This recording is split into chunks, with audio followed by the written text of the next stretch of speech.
ماوەیەکە لە میدیای کوردی بە تایبەت میدیای نوێ و سۆشیال میدیا چاوەشەکاری لە پێدان و گەیاندنی هەواڵ و زانیاری بووەتە جێگای سەرنج. ئەمەش وای کردووە چاودێر و پسپۆڕانی بواری ڕاگەیاندن و ڕێکخراو و سەندیکاکان هەوڵی چارەسەرکردنی ئەو جۆرە شێواویە بدەن کە لە بواری میدیا دروست کراوە. سنتەری میترۆ پانێڵێکی بۆ ڕاگەیاندنی پەیماننامەی شەرەفی میدیای ئەنجامدا کە وەک بەرپرسی سنتەرەکە ئاماژەی پێدەکات ئامانج لە ڕاگەیاندنی ئەم پەیماننامەیە دوورکەوتنەوەی دەستگا میدیایەکانە لە بڵاوکردنەوەی هەواڵی ناڕاست. سپاسی دەستگای پەیامەکەم کە یەکێکە لە ئەو کەسانی کە ئیمزایان کردووە سەر پەیمانی شەرەفی ڕۆژنامەنووسی و میدیاکەتان هاوکار بوون، بەرپرسەکانتان لە میدیا هاوکار بوون و تەنانەت سیاسیەکانیشتان هاوکار بوون. زۆر سوپاستان دەکەم. پەیماننامەی شەرەفی ڕۆژنامەنووسی هەنگاوێکە بە تیجاهی تەوعیەکردنەوە هەم لە ناو میدیاکاران خۆیان و هەم لە دەرەوەی میدیاش، بەوەی کە خەڵکێک هەیە کۆمەڵی مؤسساتی ئەعلامی هەیە دەرکی بە خەتەرێک کردووە. خەتەرەکە لەسەر پیشەی کاری ڕۆژنامەنووسی و ئازادی ڕۆژنامەنووسیە.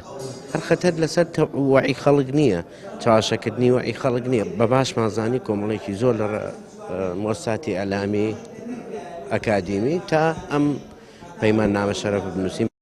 کەناڵی پەیام یەکێک بوو لەو میدیایانەی کە پەیماننامەی شەرەفی میدیای واژوو کردو پێشتریش بەردەوام پابەند بووە بە ئیتیکی کاری میدیایی و ڕێکخراوەکان شاهێدیان بۆ داوە کە دوور بە لە بڵاوکردنەوەی هەواڵی ساختە بۆ لەمە دواش لەو سیاسەتەی بەردەوام دەبێت. ئێمە لە کەناڵی ئاسمانی پەیام بە ئەرشی خۆمانمان زانیوە هەم وەک ڕۆژنامەنووس هەم وەک میدیا کار لەسەر گەیاندنی دروستترین و ڕاستترین هەواڵ بە بینەرانمان بکەین. ئەمەش خاڵی جەوهەری و جیاوازی ئێمە بوو لەگەڵ میدیاکانی تر کە لە کاتی دروست بوومانە لە ئارادا بوو.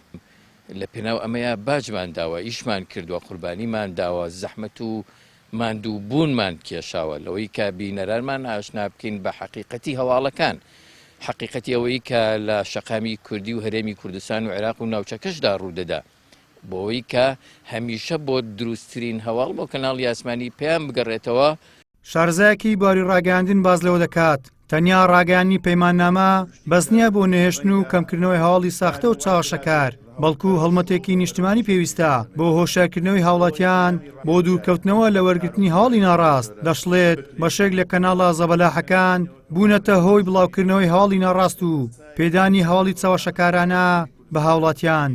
سەرڕای ئەوەی بەشێک لە میدیا زەبەلاحەکان لە هەرێمی کوردستاندا بوونەتە سەرچاوی بڵاوبوونەوەی زانیاری هەواڵ و ساختە و بەلاڕێدابردن و چاواشەکاری بەشێکی زۆر لە بەکارهێنەرانیا ئەوەی ئەو لەشکرە تەجنید کراوە میدیایی کە پێی دەوترێت لە سۆشیال میدیا لەشکری سۆشیال میدیا یا سوپای ئەلێکترۆنی ئەمانە داینەمۆ وەکو چۆن دەڵێ هۆکاری سەرەکی بڵاوبوونەوەی فەیک نیوز و تێکدانی ژینگەی هەواڵ و زانیاری لە هەرێمی کوردستاندا.